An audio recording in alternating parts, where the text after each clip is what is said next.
But speaking of Kaizer Chiefs, Da Cruz has now spoken out about how many players they need to complete the team. They've already signed 3, right? They've already signed 3, including a goalkeeper. Biso, how many did you say they need all in all? I say 10 at the time. You said 10. Mark, did you say something? No. Do you know how many they need? How many do you think they need to compete this season? I think they already have quite a solid squad. I do believe maybe a few attack, because that's what they're saying. They need to add a bit of attack. Bite in attack. But I still believe already they have a competitive squad. Well, Biso, you're 4 off because they've already signed 3 and the coach says they need 4 more.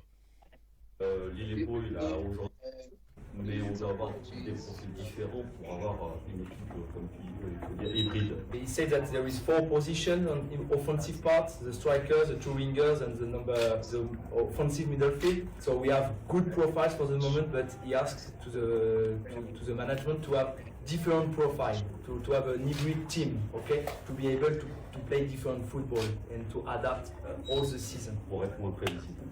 To be less previsible.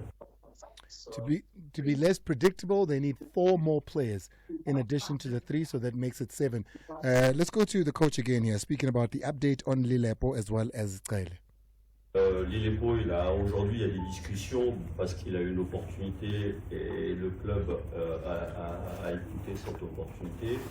Thabo Cele. He said that first for Lilepo, he has other rare opportunity, and the management is open to listen to him, so they are in discussion. And for Thabo Cele, he has a lot of players in this position, and he prefers other profiles, so for the moment he is not in his plan. Pro, let me come to you on this one here. You've heard what he said about Cele, what he said about Lilepo, and the amount of players the Chiefs need to be competitive this season. They've signed 3. Coach says they need 4 more, and it all sounds like it's forwards. When we played a friendly match against them before they went to Spain, I would say I agree with him. They really need to beef up, especially in their attacking positions. But at the same time, I know that Chiefs fans, most of the time, they will cry for DDC players to say they must be given a chance and all those things.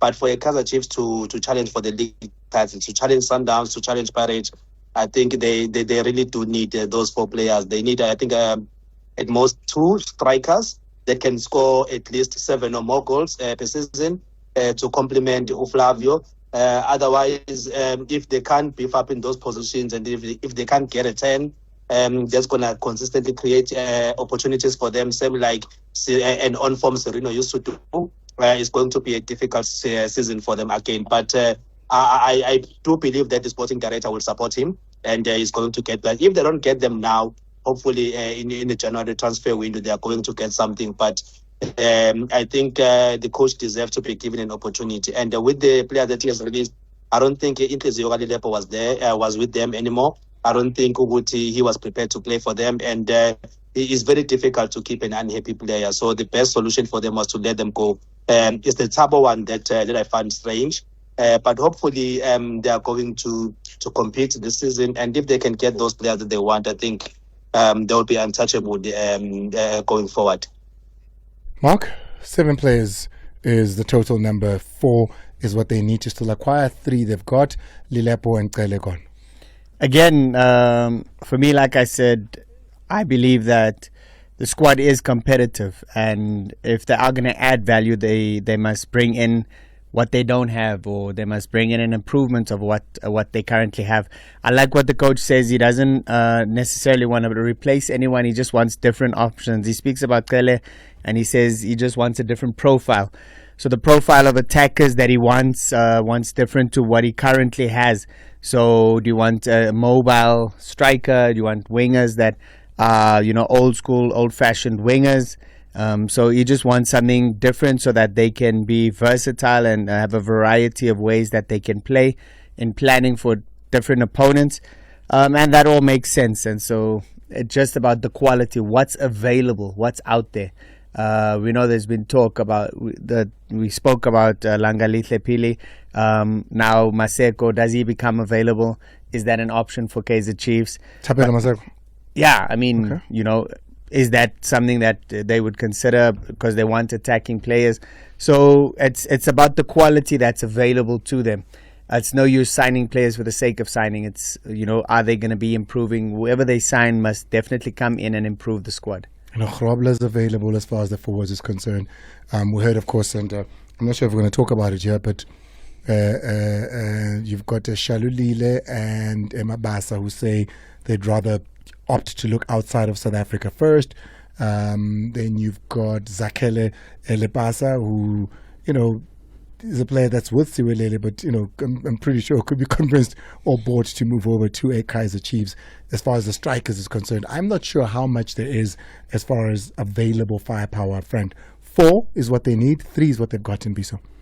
Yeah, I mean, when I say 10 Ma'a and the coach says 7, I think the 3 is him saying that his coaching ability is going to improve the rest of the people in the squad and make sure that Kaizer Chiefs has a competitive squad, which I'm excited to hear a coach when he says that. I think it's an interesting one when he says that they need a centre forward for me, because you're looking at the squad and you've got a Flavio Silva in there, you've got an Iko Daro who scored the other day in one of their preseason games, you've got a Nalete Hlongwane in there, you've got Kanyisa Mayo who they've now made permanent. So you already have 4 strikers. Ooh. And he's saying that he needs a different option. I don't know if those options don't cover whatever style that he wants to add to it. It'll be interesting. If they were going to sign a striker, I would have loved to see one of the strikers that you mentioned, a striker that knows the league already, not one that has to adapt to the league probably, because that might take a while. You remember Flavio Silva also, it took a while for him to hit the ground running. But I'm excited, man. As long as they get quality players, I think that's the most important thing. The players that Kaizer Chiefs signs now are players that I think should be starting. If it's anything else, if it's a bench player, I think their bench is already good enough players to be on the bench. I think what they need now is players that come in and really challenge to be starting for Kaizer Chiefs. So if they are signing starters, then definitely I hope to see that. Well, when speaking about Shadley and Mabasa, of course, we got the 4-1 from the Durban City chairperson, Mr. Kadodia, who came onto the show, and we had a conversation about what he's looking for. And he said up front, I mentioned a couple of names, and this is what he found when he made the calls to the agents about Shadley and Mabasa and whether they'd be willing to, speak about going to Durban City. I made the inquiries. I've been told from the agents concerned that their first preference is to go into Africa, and they will address it thereafter. So I don't want to put the pressure on them, but I would love to have either one of them. So yeah, that's where that conversation came from. But the other one we spoke about was he's now got the other half of the Chiefs coaches, right? He then signs Ben Khalil, and they're playing their first match together, by the way, the two coaches. They'll be meeting in the first match of the Betway Premiership. But I asked him, so what is your mandate, if you have one at all? There wasn't one last season with these coaches, because he said, just do me a favor, Pito, don't go anywhere. Just keep my team, keep my status. This time around, he does have a mandate. Have a listen to this, and I'd love to hear what you guys think of this mandate. Coach Khalil knows exactly what the club achieved this last season. He's going to match that or even, in fact, better it. There's no pressure. Give us a cup in the cupboard and keep us in top 8. That's the mandate. A cup in the cupboard and keep us in the top 8. You can't take us lower than what we have. And last season, what is it, 5th? 8th, sorry, top 8, as well as top 8, as well as a trophy. They won, of course, a trophy last season in Nedbank. So that's the minimum mandate that he needs to achieve. Pro, has Ben Khalil signed on another deal he cannot achieve? I think he needs to prove himself. He's a good coach, and is definitely going to deliver. That's I know. Durban City chairman, I think, is a very patient man. He's a very supportive coach, and it's a very supportive environment. With the likes of Gulam Valodia there, Rowan Fernandez there supporting him, I think he's going to achieve more. But it's just a case of finding players that can help them compete. Obviously, in the CAF Confed Cup, but Andile, that I think each man is trying his utmost best to guess. And for him to look for Ushalulile, to look for Mabasa, it shows it's not just an ambition. He wants to back it up with quality players. And of course, the coach I know Uguti will be disappointed with the quality that he feels Uguti deserves. Maybe he's not getting it at this present moment, but as time goes by, I'm sure he can see now Uguti management is trying, but he will have to show and prove Uguti he's a good coach by improving the players that he finds there. Biso, a trophy as well as a top 8 finish. Look, on paper, it's a normal mandate. It's what you would expect for a team that, like you said, finished last season already in the top 8 and won a trophy. But I think you have to be realistic about some of these things. In terms of the trophy that they won, if you look at their run in that trophy that they won, I think the only time that they were they played a top 8 team was a Golden Arrows on that run. The rest of the teams that they played, 2 of them are from the NFD. One of them was a relegation-threatened Cheaper and a relegation-threatened TS Galaxy. So I think one thing that comes with a trophy run is that you have to hope that you don't meet one of the big teams. If he does meet the big teams in the cup competitions, then I can understand him going out of those. But a top 8, I can fully understand, because I've always said, for any of the teams that are, I think he plays Pirates in the top 8 in the first game. Yeah, no, so that one counted out, unfortunately. Do you remember what happened to Durban City and under Pirates last season? And exactly because of that, that's why I'm saying counted out. Because if you watch the Bucks camp thing, you saw what Orlando Pirates players and the what you call it, the chairperson said. I'm telling you now. They will drag them to penalties if it needs be. You should have seen Durban City. Be sure. All right. Bashilo is just a name. I can give you the prediction right now. It's gonna be more than 3. But anyway, it's gonna be more than 3. I'm telling you now. But like I said, in terms of top 8, I've always said that any of the teams, as long as you know the team coming from the NFD, there is always a chance for anybody. Because if you look at the teams that were at the bottom of the league last season, TS Galaxy was down there. You can imagine they are a top 8 team also on a good season. Stellenbosch was struggling at the bottom for a long time. They are a top 8 team also in any season. So a top 8 I can understand. The trophy one, also with the Confed Cup, is the squad stretched enough for you to make that run? Remember, towards the end of last season, in their last 11 games, they only won 1 in the league because they were pushing for a trophy. So you have to sacrifice 1 in order for you to get the other, unfortunately. So I think it will be a bit of a stretch. Some bold predictions from Biso Nadim stats there. Mark?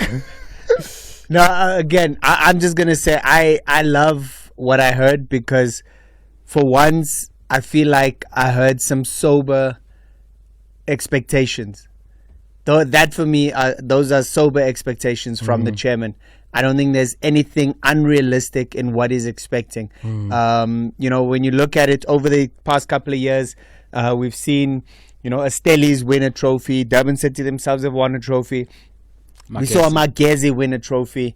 So it's not an unrealistic expectation. Coming into a season and saying we won some form of silverware and finishing... I've seen a lot of times a club wins a trophy, makes top 8 next season. No, we're going to finish top 3. And then you ask yourself, are those realistic expectations? But these are sober expectations, and so it's up to the coach now and his technical team. They've really put together a formidable team. Pro mentioned the likes of Gulam Valodia. He comes in with bucket loads of experience. Rowan Fernandez is still there as the goalkeeper coach, and he's played at the highest level. He's played in the Bundesliga, so the experience he brings, not just as a goalkeeper coach, will really be invaluable there. So I love what I heard there, and for me that's realistic expectations, and that's what you want to come in as a coach. I don't think he can even say that it's unfair or unrealistic in any way, shape or form.